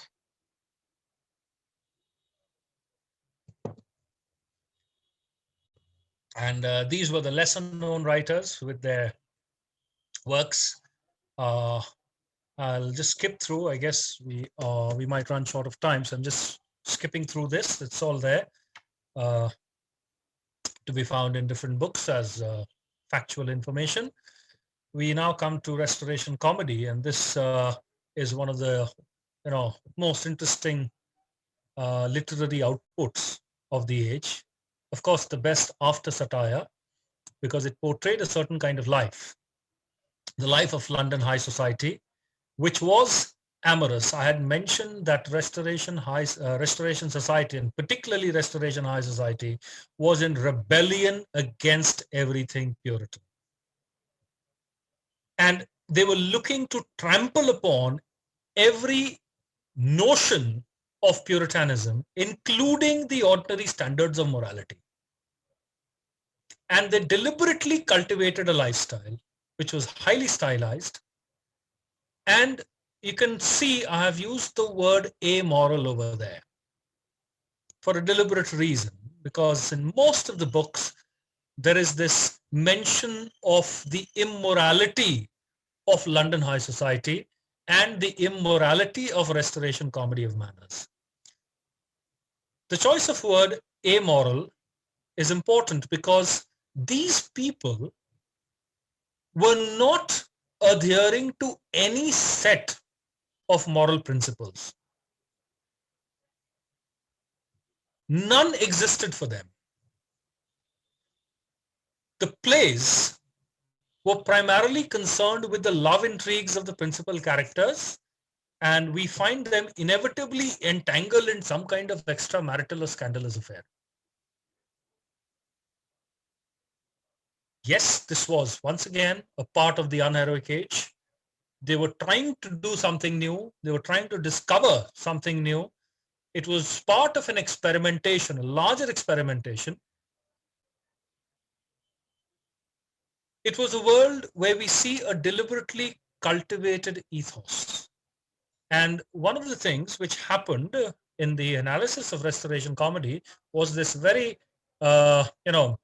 decisive comment made by Charles Lamb, who wrote these lines about the Restoration dramatists And you can see the color over there. I'll just focus on that. They are a world of themselves. And they're almost living in a fairyland. And this whole, world that they occupy is out of Christendom. It's a land of cuckoldry, a utopia of gallantry, where the focus is on pleasure. Rather, pleasure is a duty. And, it's all about the manners. It does not have any reference to any other world. It's a world in itself. I'd like to contradict this by saying that Restoration Comedy of Manners was primarily a reflection of the lives of London high society. There are plenty of details, and these are all on record to prove that London high society was indulging in a very licentious lifestyle, where it was fashionable for men to have mistresses, and the women were equally willing to give indulgence to these men. That ethos is reflected in Restoration Comedy of Manners. I have a few lines which just, establish some aspects of Restoration Comedy of Manners. Johnson writing about these plays has these lines: the stage but echoes back the public voice. Like I was saying, it is a reflection of what happened in those times in England, but in a very limited circle. It's not the whole of England that we are looking at. The drama's laws, the drama's patrons give. Obviously, this was part of London high society, and the patrons would ask the writers to, present certain themes. For we that live to please must please to live. That's the writers were compelled to follow the demands of the patrons. And another four lines: themselves they studied as they felt the writ. Intrigue was plot, obscenity was wit. Vice always found a sympathetic friend. They pleased their age and did not aim to mend. So while parts of these lines are correct, certain parts are not correct, because to say that they pleased their age only and did not aim to mend is a bit fallacious. I'll, argue this point a little later. Let's move on to the characteristics of Restoration comedy. So to give us a better understanding of how it emerged, there are two major influences. One, of course, is the native tradition, because we are looking at a shift from the Johnsonian humors. It's a development on the Johnsonian humors, those, four fluids: bile, choler, blood, phlegm, which influence human behavior. The origins of the anomalies of human behavior were physiological in Johnsonian plays, but in the Restoration times, it is about manners. It is about affectations, and more precisely, it is about acquired follies. I just mentioned it was a deliberately stylized society. They were cultivating a new ethos, and that is why and they were experimenting a great deal. There was scant regard for existing standards of morality, and that is why I said, when you do this, you will end up behaving in a certain way which would not be liked by the more the civic-minded person, or the more moral-minded person. And that is why the Restoration Society was characterized by its acquired follies, which are all reflected in the plays. Of course, there were continental influences, because in a number of books, I have seen that the blame for the immorality has been conveniently shifted to France, just because they borrowed some material from Molière, especially the plot and comic characterization. But we must remember they also borrowed from Calderon for the love intrigue and incident. And there was another source which has often gone unmentioned, and that was the Italian Commedia dell'arte. Other aspects of this, rather characteristics of this kind of comedy, The tone is cynical and, yes, satirical. The dialogue is very, very polished.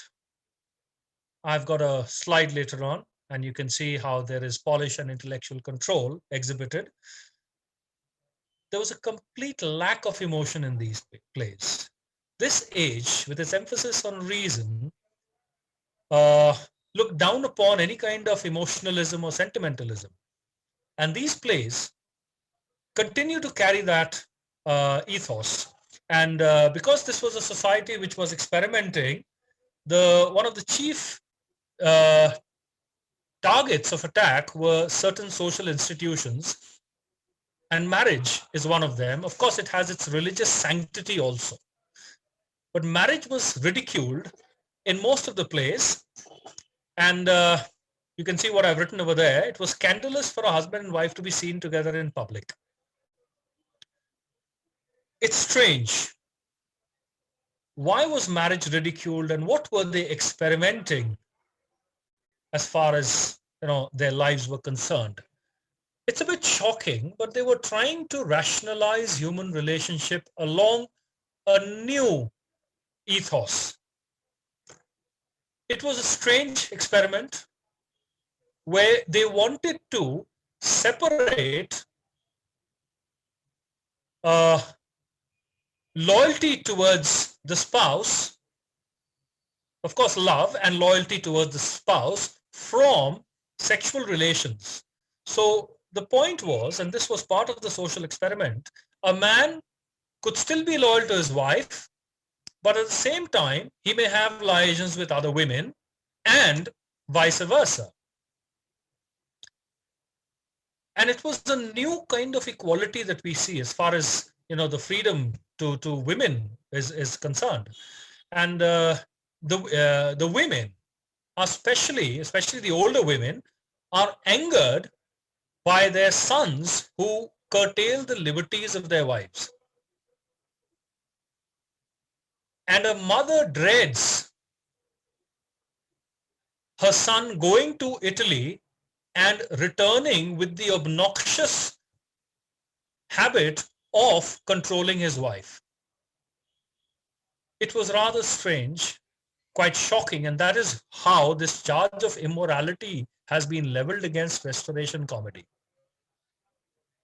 It seems that the writers were happy to present this kind of a world where jealousy was ridiculed. A husband should not be jealous because his wife is getting attention from other men.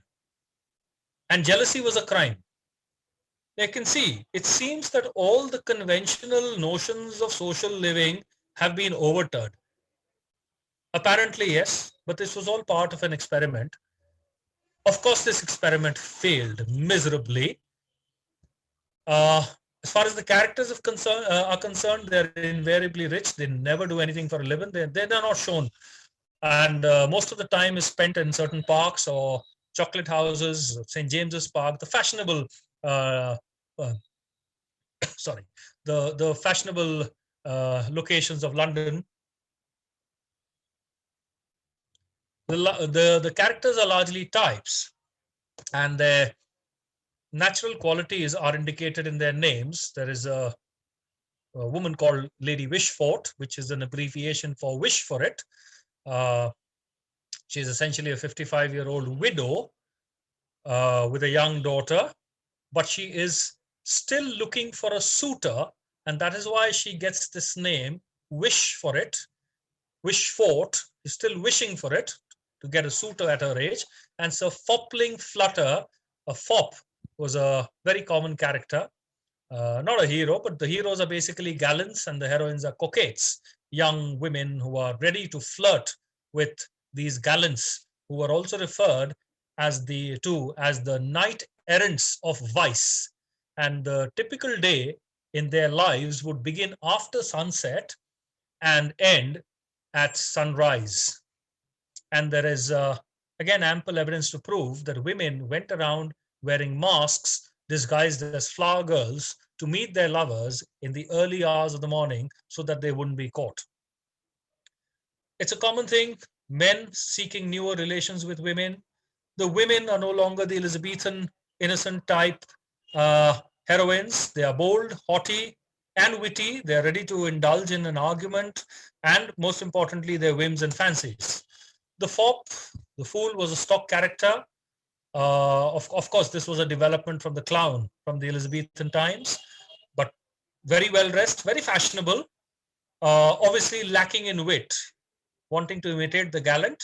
The gallant was not just a rake, he was also a man of taste, learning, and those social manners. Of course, the fop was bound to fail miserably and become the object of ridicule. The amorous widow, I just mentioned Lady Wishfort. She's very rich.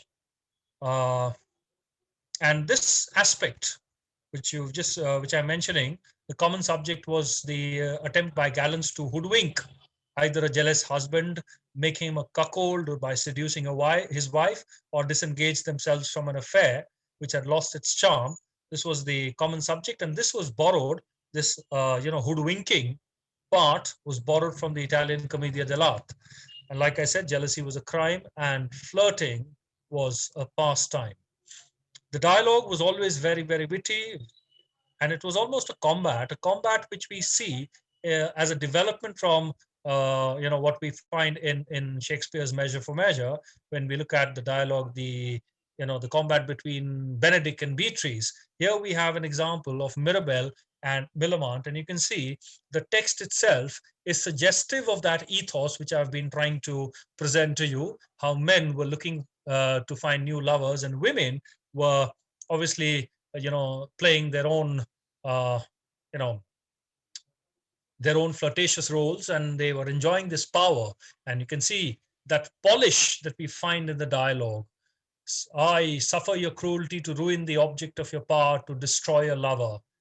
And then how vain, how lost a thing you'll be. Once you use your lover, you'll be a lost thing. Your glass is all a cheat. The ugly and the old, whom the looking glass mortifies and discovers beauties in it, for that reflects our praises rather than your face. The looking glass does not reflect your beauty, it reflects our praise. This is Mirabell, but Millamant is not going to hold back, and she says, oh, the vanity of these men. If they did not commend us, we were not handsome. If they did not praise us, we would not be beautiful. Beauty, the lover's gift. Look at the scorn. What is a lover that it can give? Why, one makes lovers as fast as one pleases, and they die as soon as one pleases. And then if one pleases, one makes more. Look at that casual ease and the scorn, and yet that speed. The dialogue moves very, very quickly, almost like a rapier. It hits, it stings. And these are lines I've taken from The Way of the World. The major dramatists, we're just looking at the big five over there. You can just look at the dates when they were born and the years when they were writing, and it's evident that they were all writing when they were around 30, except for Congreve, who wrote all his plays before he was 30.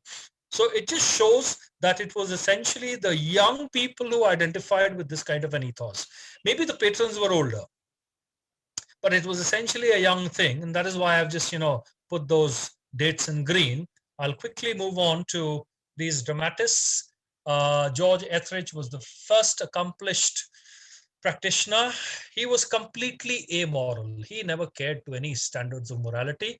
And these are his plays, the best one being The Man of Maud. Now, one does, when we look at the criticism of Charles Lamb, tend to conclude that this was an imaginary world. The fact of the matter is, this was a reflection of the times. It may be licentious, but it was still Restoration High Society, because in The Man of Maud, there is a character, Medley, who seems to be modeled on the lines of courtier Charles Sedley. Earlier on, he had just figured on one of the slides. There were others who were, examples, because we see a lot of portraiture in the plays of George Etheridge.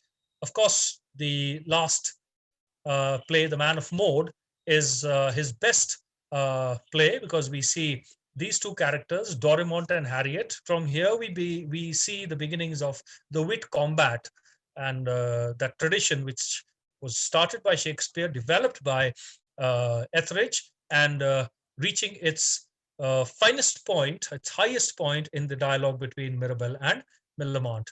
The next writer was William Wycherley. Started off as a court wit, inspired by Etheridge, and these are his plays, but he was never really happy with that restoration ethos. And in his plays, we find a savage anger concealed beneath. The Country Wife is his best play.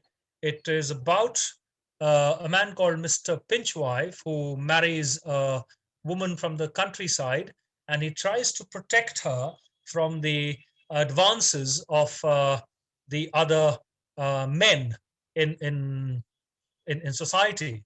Of course, he's not successful because there was a character called Mr. Horner who finally is able to seduce Mrs. Pinchwife. And by the end of the play, Mrs. Pinchwife has completely acquired the restoration manners, and she becomes a very, very nasty party animal, and she displays all the wickedness, all the nastiness, the snobbery of a woman from Restoration High Society.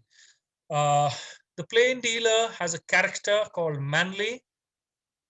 This is I'm only trying to establish how he was not fully in sync with the Restoration ethos. He's presented as as an honest misanthrope who's completely disgusted with the hypocritical social behavior of the times. The finest exponent was William Congreve, and I'll just focus on one play. The other plays did not meet with much success. The Way of the World is the finest example of Restoration comedy. It has all the standard situations of a Restoration comedy of manners play: the witty pair of lovers, Mirabell Millamant, the would-be wit, the fop, as I mentioned, is Witwoud, the amorous widow, Lady Wishfort. There's a squire from the country, Sir Rowland, and like I said, the fashions emerged in such a way that anything which was rustic was a subject for ridicule, and this Sir Rowland is basically a servant disguised as a country gentleman, is the object of the scorn of the characters, and there are the wicked villains, Mr. Fainall and Mrs. Marwood. And very early on, I had mentioned a certain point that their names reflect certain character traits. Mirabell is a take on Miracle. He may be, a gallant, but at heart he's a good man. Of course, this fellow has been very wicked in the past. I'll just give you a very brief outline of the plot. Mrs. Fainall is the daughter of Lady Wishfort, and she was once a mistress of Mirabell, but fearing that she had conceived, Mirabell got Mrs. Fainall married to Mr. Fainall. Now, he is a perfect rascal. You can see the name, Fainall, pretend all. That's his character. Lady Wishfort, the amorous widow, is still wishing for a suitor. Witwoud, he has a wit which is woody. Mrs. Marwood, she's ready to spoil everything, and the only exception is Mrs. Fainall. She's probably the noblest character. And Mirabell, in order to is in love with Millamant, wants to marry her, but he must get the consent of Lady Wishfort, because if Millamant marries without her consent, she would lose her inheritance of £6,000. Now, this is a lot of money which nobody wants to let go, particularly Mirabell. And so he, in order to please her, he first pretends to be a suitor for Lady Wishfort. He goes about town praising her and informing the right kind of people so that they would the message would reach her that a young gallant is suing her, is a suitor, and she is filled with pride. Of course, when she discovers it, she is quite horrified, and she is completely disgusted with Mirabell. The plot works out in such a manner. There are plenty of intrigues where Fainall decides to disclose a secret, the secret of Mrs. Fainall, which would bring disrepute to Lady Wishfort and the family. And then Mirabell plays a certain part in which he avoids this and finally wins favor. Now, you can see these are what these intrigues are, the adulteries are, the usual tensions between desire and reputation. There is love, but they can't openly profess this love because there's a point in the play when Millamant, she also loves Mirabell, but she's not willing to accept her love in open terms. She would want Mirabell to pursue her like a hunter pursues the hunted. And she does make a very poignant point when she says at one point that if Mirabell ceases to love her, she would be a lost thing because she has seen the misery of her cousin, Mrs. Fainall, who is not loved by her husband, and she is indeed a lost thing. Women did not have any, the laws were such, right to inherit property, and whatever they inherited was passed on to their husbands.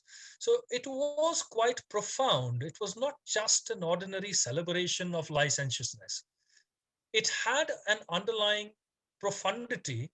And yes, I agree that on the surface, it appears very, very excessive in terms and of course, well, ludicrous. But then one asks over here, isn't excess of any kind the subject matter of comedy? I'm only looking to exonerate Restoration comedy from those frequent allegations of immorality against it. If the excess of humors can be the subject of comedy, why can't the excess of manners be the subject of comedy? And besides, the punishment of vice is the domain of tragedy. For the comic dramatist, the primary objective is to bring out in clear terms those follies and vices which, which go against what we call the normal everyday life. This was a rather brief discussion on the Restoration comedy of manners. There were other dramatists of very little consequence, but I've mentioned them simply because they wrote and their plays were moderately successful. By the time we come to George Farquhar, Vanbrugh wrote 2 plays, met with moderate success. It lacked the wit of Congreve. Farquhar, by the time he wrote his play, the Restoration ethos had almost subsided, and they were moving into a more, a more settled way of life. The Restoration boisterousness had come to an end by the year 1700, and 2 things happened. Dryden died that year, and that was also the year of the publication of The Way of the World. Dryden attempted Restoration comedy, but his real success lies in his tragedies. We don't see his comedies gaining much popularity, nothing at all, in fact. And the last important thing would be the demise of Restoration comedy. Various reasons can be attributed. What began in 1660 in terms of exuberance, boisterousness, celebration could not have lasted for so long. It was obviously coming to an end at the end of 40 years. There was a genuine dearth of good dramatists. Everyone could not really write plays like Congreve. The social experimentation of the Restoration high society had failed miserably. People were fed up. And like I said earlier, that kind of attempt to rationalize human relationships and sexual relationships, trying to bifurcate affections and sexual relations did not work out, because below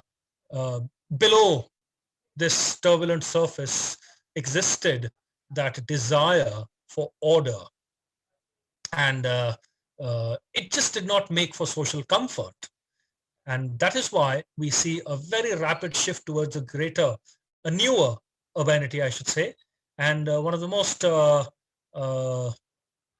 strongest blows really was delivered by this pamphlet written by Jeremy Collier, A Short View on the Immorality and Profaneness of the English Stage, which severely criticized the restoration comedy of manners because he adopted a very moral approach while writing about the comedy of manners, the licentiousness, and it did have its impact. It dealt a body blow, even though in 1700 we see the Pest play being performed. And yes, the last little point, but still important, the most of the patrons had died out by now, they'd grown old, and the younger generation was not really looking to continue with these. So this sums up my little analysis of the restoration times. I hope you found it informative. So I would now hand over the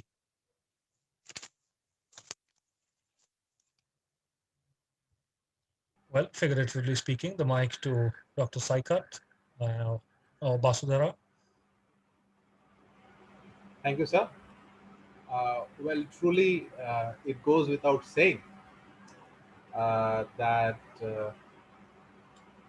we are really spellbound the way you presented your topic today without even a stoppage, continuously teaching for around 2 hours and 2 hours and 20 minutes. So that summarizes the kind of zeal and affiliation you enjoy towards teaching. So hats off to you, sir. Thank you so much. Thank you so We much. are really spellbound. You have truly justified the aim and objective with which this 14 days online lecture series called History of English Literature is organized. So without wasting any more time, if you permit, I will put across to you few of the questions. Sure, sir. Which our participants, young participants, have asked. Sure, sir. In the meanwhile, you can just scroll through your chat box and see the plethora of congratulatory messages that you are receiving. Or I can do one more thing. I can. Where is the? I'm sorry, sir, because I'm not very friendly with technology. Where do I go to the? So, and I'll just I'm truly scroll through that. Yes, I'm truly. You scroll through it, or I will also copy, and I will mail you. I will send it yes, to your I'll WhatsApp. just scrolling through it. I'm scrolling, so you could please ask a question. The questions, sir. Yes, should sir. I go to the chat box and take up the questions, or No, which ones have you selected? Please take sir? some rest and just enjoy the congratulations of your hard work that you are receiving by almost all the participants. It's more than 60 messages which have been passed on by 210 participants, and you can just go through. And some of these participants, sir, are my regular. This is my third lecture series, so there are many participants in this lecture series who Truly have honored registered by these for the messages. third time. Thank you so much. Thank you so much. Yes, sir. The question. Am I audible, sir? So the voice is cracking at your end, sir. Just a second, sir. Am I audible, sir?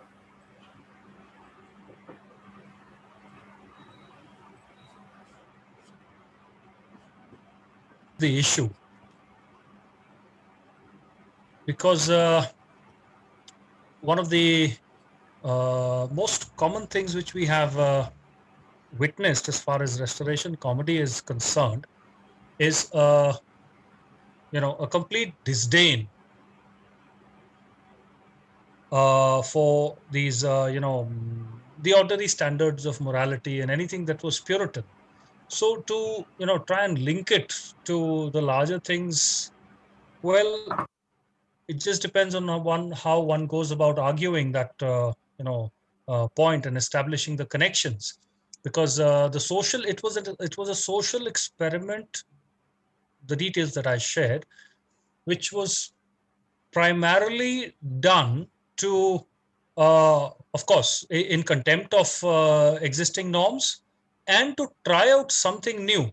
But then, like I mentioned, it was very, very superficial, because most of the people, whether they are in the plays, or of course, these plays are reflecting the reality of contemporary society, it never made for any kind of social comfort. And of course, uh, deep below, as human beings, people would be quite uh, uncomfortable with this kind of a social behavior. It may be acquired, but then what we are looking at over here are those excesses that had been acquired, and which were the subject of treatment by the dramatists, particularly that anger which we find in Wycherley, or even that very subtle uh, criticism which we find in Congreve. Thank you, sir. What kinds of anarchy was observed in the society due to such a high contempt towards morality? I think I mentioned the most significant aspect of the anarchy, that is the attempt to rationalize human relationships along a new notion, where the attempt was to separate the affections or loyalties for the spouse with the sexual relations. And what could be more disgusting than that? At any point of time, no matter how liberated a society is, this definitely is one of the most abhorrent things that could be happening. And the kind of liberties that is basically not liberty. We cannot call it liberty, but stretching liberty to the point of anarchy. And I mean, it's a simple concept. Liberty and order cannot coexist. There has to be some kind of compromise, where, you know, there has to be a compromise made. So what could be more? And I mentioned that those historical details of ladies wearing masks, moving around disguised as flower girls. So that is I think the lowest point as far as any society could be. So that's, in my opinion, the most anarchical thing that went around over there during the restoration times. And that high society, because like I said, it was a very small number that we are looking at. And to have a kind of an intellectual disdain for anything which is not like you, or what you think is right, is also a kind of anarchy, because this group of people was basically trying to justify every little conduct of theirs, whether it was good, bad, whatever it may have been. So that's again a kind of anarchy which required a certain a restoration of order. Thank you, sir. The next question is, you mentioned that there was a preference for clarity of thought. Yes. But don't we find adventure and ornamental language in the plays of Afra Ben and William Congreve? William Congreve, Congreve. yes. The Yes, I mean, when you look at the dialogue of most of the characters in Congreve, it is rather poetic. The prose, it's still prose. It is poetic, but it is part of that stylization that characterized Restoration High Society. So the attempt is to make comedy realistic. If comedy is not realistic, it cannot lend itself to criticism, which is why when we look at Congreve's dialogues, that flair which we find, it is artificial. It's definitely artificial. There is an episode when the two are negotiating their, their marriage contract, and it is downright silly when we read it, and there's nothing poetic about it. it's the most ordinary piece of conversation they have, where Mirabelle is saying that, well, it starts with Millamant saying that after marriage, I will do whatever I want to. You will have to take permission to enter my room. You will not join me for tea unless and until I invite you for tea. And, it's very, very trivial. And then Mirabelle says, look, fine, I don't mind. I'm happy with all your conditions, but you will not have any non-alcoholic beverage. I'm just summarizing it. Barbados waters, and those are the things I mentioned over there. Orange water or cinnamon water, things are mentioned over there. You will only have tea, coffee, or chocolate. Nothing more than that. Now, it sounds downright silly. It is plain and simple, but then it has its own profundity over there. So sometimes we find that there is a flair in the dialogue, lacking profundity, but it does not lack wit. The wit is what marks Congreve's plays. Without wit, we would not have had good restoration comedy of manners. So that exaggeration that linguistic flair that you're mentioning is only to justify that stylization, to lend that element of realism to that society, because it was very common to speak in an epigrammatic style, because that society was essentially very, very learned and erudite. So it had to be a diction which would sound very, very real. Yes, it is dated. So for a 21st century reader, we might think that, but there is this flair. Why is the flair there? That is what I've tried to answer, because it blends with the ethos, the artificiality. So I hope this answers that query. Thank you, sir. The next question is, what was the effect on other parts of England when London became the social hub during the rule of Charles II? The rest of England lived a life which was pretty much aligned with the Puritan ethos. The peasants hardly ever mattered. They were busy with their own lives. There was the emergence of, the guilds had existed. When we read through our history, the guilds had existed, but a new business, a merchant banking class was emerging gradually in all these towns, and they were, making their presence felt. So when we look at England, the rest of England, we look at largely in terms of the emergence of this class, because the peasants more or less went about their own lives. It was largely that the aristocratic circles of London, because London was the center, the focus of the historians, writers was all on London. So there was actually very little focus on the rest of England. Thank you, sir. The next question is, due to the emergence of English neoclassicism, poetry turned intellectual. But wasn't Restoration literature an attempt to depart from the erudite realm created by the intelligentsia? Erudition reflected in poetry.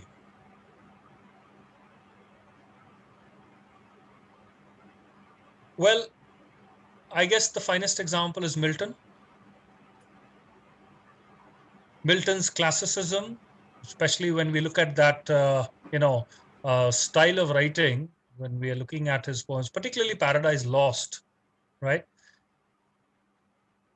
This lent, the style itself, the grand style that I've mentioned, was characterized by a lot of, these references to myths and legends of the past. Now, to share any kind of knowledge using that kind of an idiom would not have been beneficial, would really have, the purpose would have been defeated. So intellectualism has more to do with the thought, the new currents that were emerging, the new well, what we otherwise can say as the modern ideas of social living, the intellectual currents, the discovery of the sciences have already been discovered, by the way, but the advancement of the sciences and how there was a need to take society forward. So the intellectualism is basically related to a more refined way of thinking and presenting that information to make it more accessible, make that knowledge, that information more accessible to more people, Thank you, sir. rather than using that. Sorry? Thank you. Have you finished, or did I No, interrupt? it's okay. We take the last question of the day. Okay, sir. What was the impact of licensing on women? Uh, the freedom, that is, you mean what kind of freedom they Yeah. started enjoying? Now, again, I must make the point, although I've said it, I'll repeat it. This kind of conduct was restricted to London high society. The courtly circles, not everyone was like that. Let me also add over there, because we have some, some people, even Samuel Pepys, whom I've mentioned earlier on, was not so indulgent in that kind of a conduct. He was not. He was merely recording. So the women obviously enjoyed a freedom, a liberty, which was unthinkable earlier on. It was quite fashionable to wear masks and move around in social circles, so it helped them to conceal their identities. And there's a very interesting thing over here. It's a bit ironic. They were very concerned about their reputation,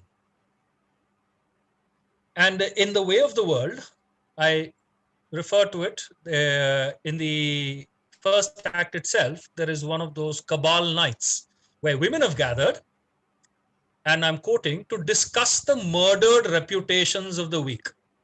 So it seems that the women, although they enjoyed their liberty, their indulgences in their flirtings with men, their relations with men, they would also want their honor to remain intact.